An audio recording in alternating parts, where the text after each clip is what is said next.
Welcome back, Omnibuds. My name's Kevin, and I've got one question for you. If Nick Fury showed up at your house tonight and said, I need you for a secret war, what would you say?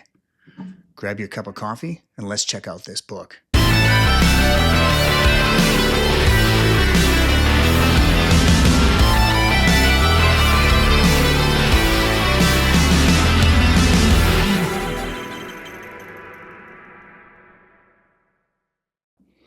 All right, here we have Secret War by Brian Michael Bendis and Gabrielle Dell'Otto. I own this in the now out-of-print oversized hardcover.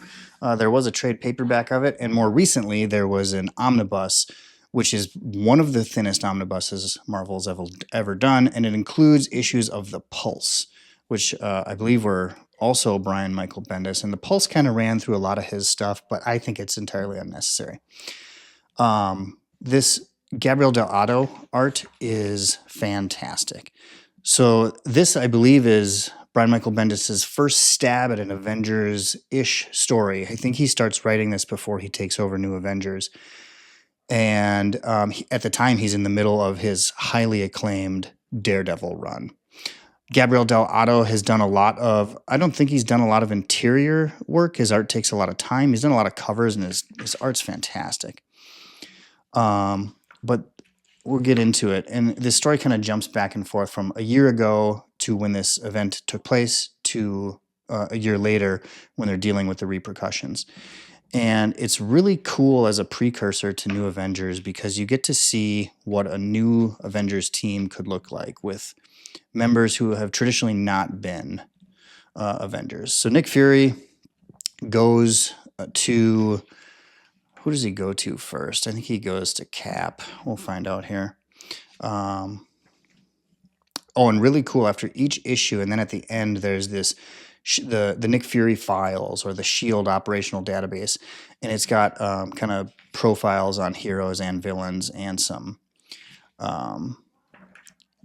interviews with them. Again, the covers of these are awesome. I owned these. I've sold them since, but this stark black with this painted character, really cool stuff. So yeah, Nick Fury goes to Captain America and says, I need your help. And I think he says, I'll call the Avengers.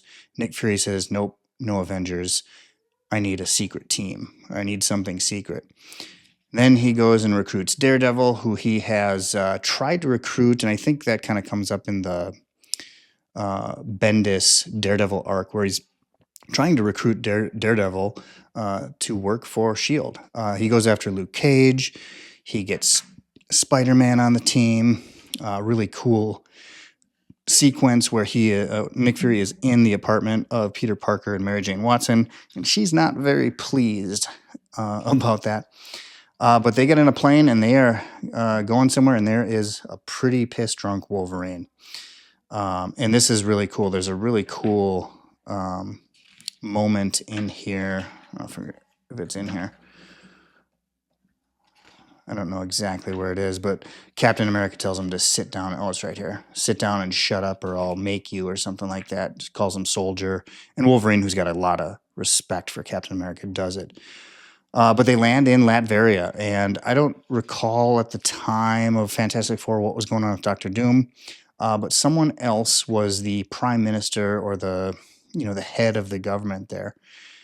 And Nick Fury uncovers a plot by this leader of Latveria to, power up these B-list villains with high-tech stuff to, take over the United States or take down heroes or something like that. And Nick Fury is not about that. So now we jump back into the current day. So this is a year after the events of them going to Latveria to confront that lady, and now she's got some villains after the team that went there, this secret team. And again, just look at this painted art. It's so beautiful. This thing suffered some pretty serious delays too. So it started before Avengers Disassembled, and I don't think he finished it for nearly 20 months. So he is already into his New Avengers run at the time this finishes. But sometimes that happens. So we get this big event at the end where the leader of Latveria is after the heroes, specifically the secret team that went with Nick Fury to take down this government. But then the heroes had to call in some backup. They call it the X-Men show up, the Fantastic Four show up because oh, here we go. So during the event of the attack a year ago, the leader of Latveria is in an explosion or something like that, and she is kind of turned into this disgusting cyborg type creature. But the big reason that this is like it's beautiful art. The extras are fantastic. We'll thumb through some. So here's the last issue. This is an important book because the results of this story, Nick Fury is going to go away. And Maria Hill is going to take over as director of S.H.I.E.L.D. And she's the director of S.H.I.E.L.D. through probably the first half of Brian Michael Bendis' run. I don't think it's until maybe post-Civil War or maybe it's post-Secret Invasion that Maria Hill is in charge. But Nick Fury's going to go underground. He's got to hide. And kind of important if you're reading the New Avengers Omnibus Volume 1, Omnibus Volume 2, in that run to understand where is Nick Fury and why did he leave. But really cool story. And again, here's more. There's just a crap load of extras, operational database.